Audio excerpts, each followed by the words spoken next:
Nós temos hoje está sendo desenvolvido pela minha equipe um acompanhamento, nós já soubemos que existem no Brasil 212 escolas militarizadas. Então, quando a gente fala sobre militarizar a escola, o pessoal se assusta um pouco, tem até bastante crítica, mas a presença das polícias militares ou das forças armadas dentro dessas escolas resgata essa questão do heroísmo, né, dos nossos verdadeiros heróis, garante um nível de disciplina mais adequado e devolve a autoridade ao professor em sala de aula. Eu acho que a criança tem que aprender que a primeira autoridade que ela vai respeitar fora da casa, além dos pais, é óbvio, é o professor em sala de aula.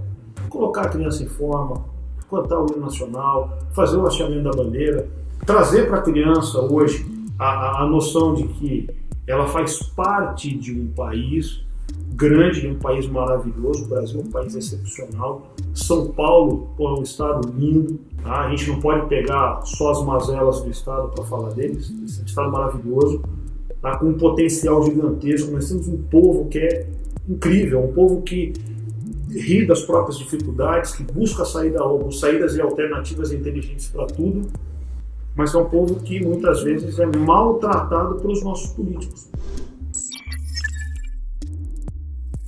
Quando a gente fala assim, a polícia que mais mata, é complicado você falar uma coisa dessas, porque a gente avalia muitas vezes a conduta do policial fora do contexto que ele está vivendo. Se você tiver alguém atirando em você e você tiver uma arma na mão, qual é a expectativa ou qual é a conduta que se espera de alguém? É lógico, você vai se defender. Eu sou militar, eu tenho arma em casa, muitas vezes ando armado. E quando me perguntam, eu falo assim, poxa, mas e se alguém viesse para cima de você, você ia ter coragem de matar? Não. Antes a mãe dele chorar do que a minha. Tá? Esse é meu pensamento. Então eu acredito que esse seja o pensamento do policial também, e a gente não pode condenar. Tá? A realidade. Se alguém te aponta uma arma e você tem uma arma para se defender, você vai usar a arma para se defender. Não adianta você partir para uma guerra sem você conhecer teu inimigo. Tá? Sun Tzu já dizia isso lá na Arte da Guerra. Conhece a ti mesmo e conhece teu inimigo. Assim não há o que se temer o resultado de 100 batalhas. Hoje o que acontece? Nós temos informações? Temos. Mas não existe, primeiro, a integração dessas informações. O que a Polícia Civil sabe, nem sempre a Polícia Militar sabe. A gente precisa fazer um trabalho conjunto. Precisamos fazer um trabalho também no campo da justiça. Hoje, quando acontece um problema, quando o policial entra num confronto, a primeira coisa que acontece é aparecer alguém dos direitos humanos dizendo que o policial foi agressivo, ou aparecer um promotor, como a gente viu recentemente um vídeo de uma promotora federal, dizendo que o policial só pode reagir depois que ele for alvejado. Eu queria ver essa promotora na frente de um bandido apontando uma arma para ela e ela com uma arma na mão, se ela esperar o bandido atirar nela primeiro para ela revidar. Eu acho que o policial tem que ter mais respaldo.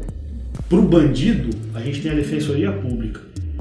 E a gente aparece defensor público pedindo absurdos para o bandido. Eu nunca vi um defensor público, um promotor, pedir alguma coisa ou pedir uma punição mais grave para a vítima de um estupro, para um pai que perdeu o filho. O seu foco de preocupação tem que ser onde o problema é mais grave. Tá? Onde o problema é mais grave? Onde o adensamento populacional é maior. Tá? Campinas, por exemplo, é a segunda maior cidade de São Paulo, a maior cidade do interior. Tá? Campinas não tem um metrô. Não sei se você conhece Campinas, já foi para lá, mas o trânsito em Campinas também já está ficando ruim. Os ônibus já não estão dando conta, você já tem problema de mobilidade na cidade de Campinas. Você tem hoje uma preocupação muito grande com a região metropolitana, né, com relação ao metrô, integração com o trem, integração com linhas a linha amarela, né, interligando a Zona Leste. Houve uma certa preocupação? Houve. Só que o trabalho é desenvolvido numa velocidade muito menor do que o crescimento da demanda que a gente tem. Não existe, nunca foi feito um estudo de a que velocidade cresce a nossa população, a que velocidade cresce a nossa demanda, para saber a que nível deve ser o meu investimento. É aquilo que eu falei, o problema é que não se pensa lá na frente, se pensa curto. E isso é um problema que a gente tem na política do Brasil. Fazer chover mais é impossível. Bem que eu gostaria. Né? A gente até brinca. Né? Isso é uma provocação que a gente faz com ela, que a gente vai chamar a Poana para fazer a dança da chuva. Mas fazer chover mais não é possível. Então a gente não tem como mudar a questão da natureza. Então a gente tem uma quantidade de água que a gente consegue explorar, uma quantidade de água que a gente consegue administrar. Por outro lado, né, se a gente conseguir reduzir as perdas que nós temos de água, já vai amenizar muito o problema. Nós temos que fazer um trabalho conjunto, na verdade, de conscientização do uso da água. Nós ainda desperdiçamos muita água. Tá?